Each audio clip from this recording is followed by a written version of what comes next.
And a hearty hello to everybody. This is James W. Falcon. This is episode number 2 in the Why Not Group series. And I wanted to talk to you on this particular episode about the topic of why even have goals in the first place? What's the importance of having why bother to have goals? And I think it's a very important topic that we touch because it helps to understand the purpose and the point of this group and just goals in general in life. And the short answer is this. And I'll explain it. I guess this will be pretty much the longer version of the shorter answer, if that makes sense. But there is a term called phototropism. Phototropism. And I love that term because it is what describes. You ever go to your grandmother's house, or you go to a family member's house that loves plants, and you ever notice how sometimes the plants will look like they're bending in one direction more so than the other? That's phototropism. Phototropism is when living things, particularly plants and trees, tend to bend toward the light. They reach for the light because the light is a source of goodness. The light is a source of warmth. It is a source of nourishment. There is something about the light that is needed in all living things. And our makeup as human beings is just like the phototropism process for plants. We tend to bend toward balance, toward goodness, toward an understanding of a better way of life. If you have a person who's incarcerated, a person who is sick, they are spending their time thinking about freedom, thinking about life, being whole and being in a healed state of mind and body versus being in sickness, in unhealthiness, and incarceration. It's our tendency. It's what separates us from all of God's other living creatures and creations. Our ability to rationalize, to use our intellect, to be able to see a better condition for ourselves, to be able to grasp mentally, psychologically, emotionally, and on so many other levels, a better condition for ourselves. So the short answer, or the roundabout way to answer why have goals, because it's just what you do naturally, seeing a better condition for yourself. And I don't want to use and have you just and only hear incarceration and sickness as the conditions by which we can see ourselves out of. It could be anything. It's just the same principle. Your mind sees something more for you. You have the ability to grasp a reality that's different from the one that you are in. And if you think about that, that whole concept is powerful in and of itself. As an author of 20 books, I'm always asked the questions, well, James, how many more books do you see yourself writing? And I always answer unlimited, because the possibilities are just that, unlimited. There will never be a point in my living days that I'll ever see myself saying to myself, yep, I think I've written all that needs to be written on that topic. Heck no, that's not even possible. I mean, I love coaching.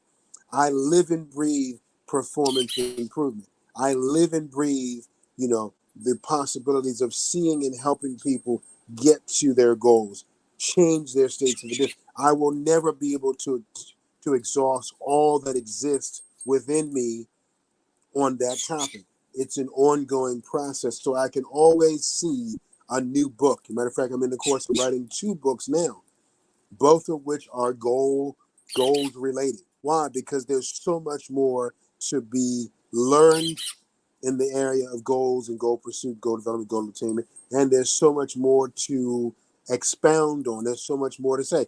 This Why Not group, as I'm the co-founder with Laverna Saunders here, this is one of many endeavors that and I'm not boasting. I want you to hear me. This is not a boasting or bragging session. I'm just trying to illustrate that the possibilities are limitless.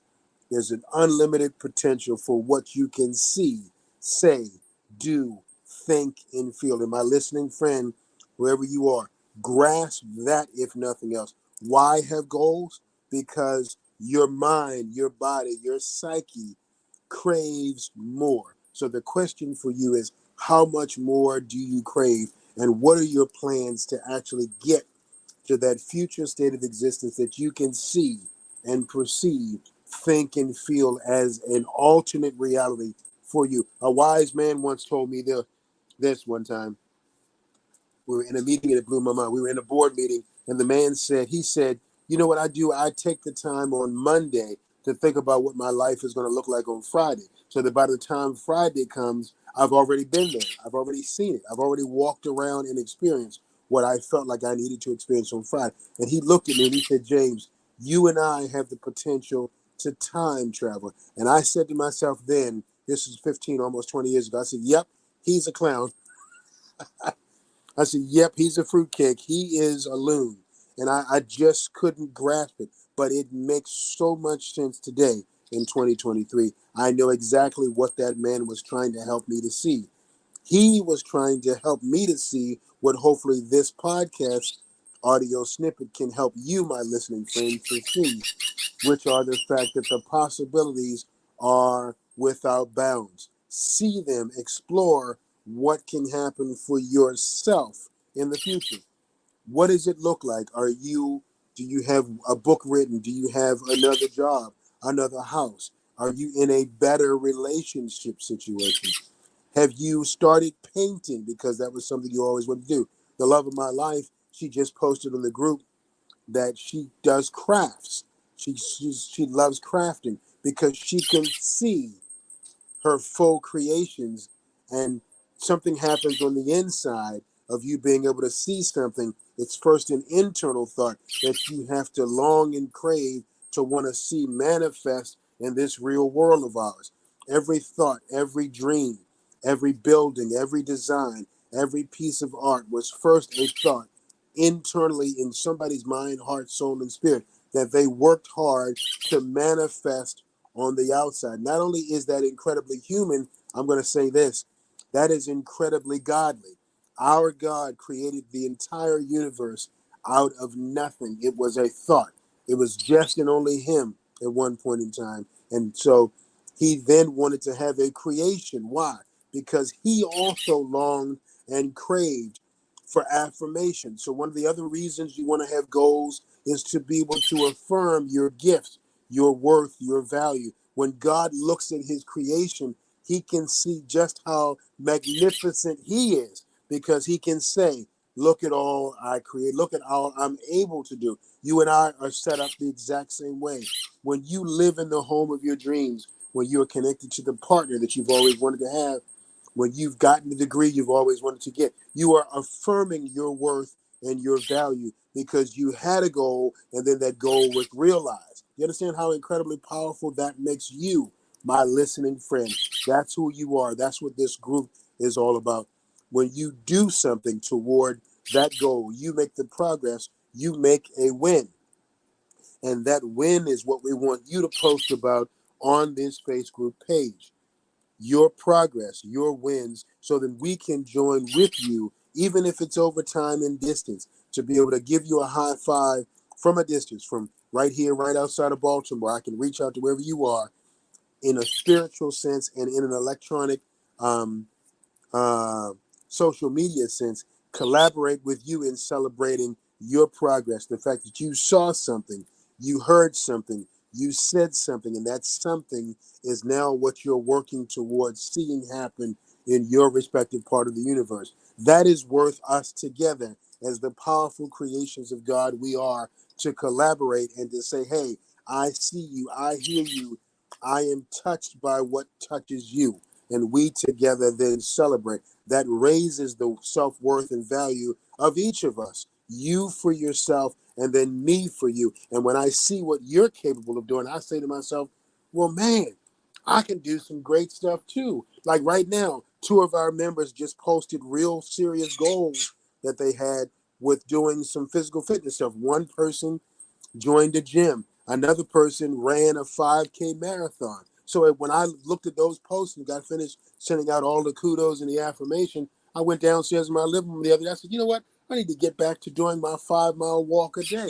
Why? Because your greatness inspires greatness to come out in me, and hopefully the other way around. So this becomes a community of goal-oriented people who are striving to see to realize and to have something more happen and develop in our respective lives. So that's where the synergy comes from. That's why our whole mission, vision, and value is about it. And when we do that, guess what we do? We combat the trends that are existing. There's no more loneliness and isolation. Why? Because I know I have 26 people in a group. While we may be spread all over the world, all over the country, I've got 26 people that I can tap into that feel like I do about goal pursuit, about progress, about seeing and wanting something more. There are 26 people that I know will give me a high five if and when I need that. So we make sure we give that to each other early and often. And that's why not has come into being. So the question today, the two questions are, why even have goals? For all the reasons I just mentioned. Why not celebrate your wins? Because to do so is incredibly godly. It is incredibly growth oriented. It is incredibly community oriented. You're being responsible for yourself and to other people. We all win when we post our progress and we can celebrate our wins. So keep progressing, my listening friend. Keep striving, keep stretching toward your goals. Be phototropic. Lean to the light, baby. And we're going to do it together. I hope to see you out on the Facebook page soon. James W. Falcon here telling you, have a great morning and an awesome day. Take care.